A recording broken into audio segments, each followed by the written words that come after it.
Jangan tertipu dengan pendapat-pendapat mazhab yang melalaikan sunnah Rasul. Kita menghormati para ulama-ulama yang mereka adalah ahli ilmu agama, alal ain wal ra's, di atas kepala kita.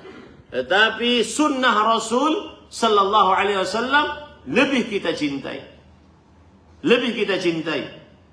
Karena sebagian penuntut ilmu sekarang berdalih, bahkan perhatikan, bahkan ini terjadi di kalangan para ustadz, pengajar di pesantren-pesantren, berdalih dengan mazhab bahwa ini sholat berjamaah hukumnya menurut mazhab ini fardu kifayah kah, sunnah muakkadah kah, sesuai dengan pendapat mazhab.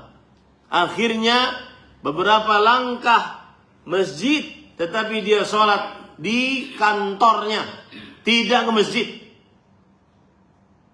Ini jauh dari rasa cinta kepada Allah Subhanahu wa ta'ala.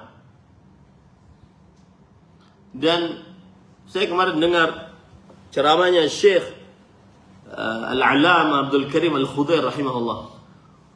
Yang namanya penyimpangan itu bitadarruj. Yang namanya penyimpangan itu dengan perlahan-lahan. Akibat bersandar kepada pendapat salah satu mazhab, fardu kifayah atau sunnah muakkadah, akhirnya malas ke masjid. Padahal termasuk petunjuk Rasul, sunnah Rasul SAW, sunnah al-huda, petunjuk yang lurus dari Rasul SAW adalah berjamaah di masjid. Dan ini hati-hati. Di Lombok, di pesantren-pesantren saya nasihatkan ya dari sekarang. Mudah-mudahan ini bermanfaat. Jangan sampai ada di beberapa seperti di beberapa daerah. Gara-gara pandangan mazhab malas masjid, padahal antara kantor dengan masjid hanya sebentar saja. Gara-gara malas. Abdullah bin Mas'ud radhiyallahu anhu dalam hadis riwayat Muslim, beliau menyebutkan bahwasanya walaqad ra'aituna, sungguh aku pernah melihat di tengah-tengah kami anna rajula yuhada baina rajulain hatta yuqama fi shaf. Seseorang dipapah, dibawa oleh dua orang sampai diletakkan di dalam shaf.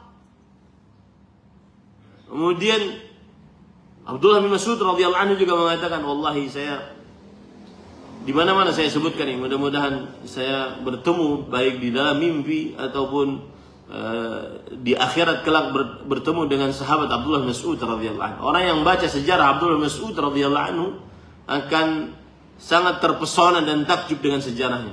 Beliau sahibul wisada was siwak. Beliau sahabat Nabi yang sering bawa peralatan Rasul sallallahu alaihi wasallam secara pribadi saat safar. Saking dekatnya dengan Rasul sallallahu alaihi wasallam. Bahkan Abu Musa Al-Asy'ari radhiyallahu anhu beliau mengatakan, "Wa qad ra'aitu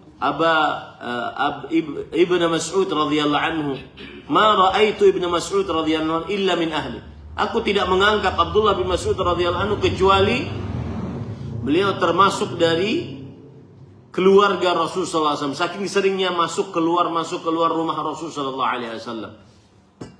Wa ma asbaha samtan wa hadiyan bin Nabi sallallahu alaihi wasallam, dan sangat dekat kepribadiannya, kelakuannya dengan Rasul sallallahu alaihi wasallam. Abdullah bin Mas'ud sadisu sittah, orang yang keenam masuk ke dalam agama Islam ini. Abdullah bin Mas'ud radhiyallahu anhu beliau mengatakan, wa ma yatakhallafu anha illa ma'lumun munafiqun nifaq. Ila munafiqun ma'lumun nifaq. Tidak ada yang tidak sholat berjamaah di masjid kecuali seorang munafik yang jelas kemunafikan. Terutama saat seseorang dalam keadaan lapang, nyaman, tidak ada hal yang sangat mendesak seperti safar dan seterusnya. Hati-hati ini para ikhwah. Orang yang mengaku cinta kepada Allah harus dia taat, mengerjakan ketaatan, menjauhi maksiat. Laisa bisadiqin man idda'a mahabbat Allah wa lam yahfaz hududah. Yahya ibn Mu'adz, seorang ulama Islam abad ketiga Hijriah, beliau mengatakan, bukan orang yang benar dalam pengakuan cintanya kepada Allah bagi yang siapa tidak menjaga batasan-batasan Allah Subhanahu wa taala. Orang yang mencintai Allah, sebabnya agar cinta kepada Allah, kerjakan ketaatan, jauhi maksiat. Kemudian lihat, perhatikan. Makanya saya tadi singgung masalah salat. Lihat Al-Hafidz Ibnu Hajar, beliau mengatakan, as-salatu qadruha 'azim. Salat itu kedudukannya besar. Fa innahu yansha'u anha mahabbatullah lil 'abdi alladhi yataqarrabu bih. Karena menumbuhkan dari salat rasa cinta seorang hamba kepada Allah Subhanahu wa taala, yang dengannya dia mendekatkan diri kepada Allah Subhanahu wa taala. Kenapa? Dzalika li'annaha mahallul munajat wal qurbah. Karena salat adalah kedudukan, keadaan orang sedang bermunajat dan mendekatkan diri kepada Allah. Wala wasita fiha bainal 'abdi wa rabbih. Tidak ada perantara antara seorang hamba dengan Allah Subhanahu wa taala. Wala syai'a aqarra li'ainil 'abdi minha. Ini jadikan seperti ini. Tidak ada sesuatu apapun yang paling disukai oleh seorang kalbu, seorang hamba dibandingkan sholat. Jadikan ini, tidak ada sesuatu apapun yang paling disukai kalbu seorang hamba dibandingkan sholat. Kenapa?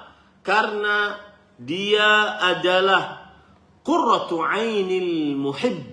Dia adalah sesuatu yang paling menyejukkan pandangan kalbu seorang hamba yang mencinta kepada Allah Subhanahu wa taala. Bisa dikatakan tanda cintamu sebesar penjagaanmu terhadap sholat. Jangan sampai remehkan perihal sholat.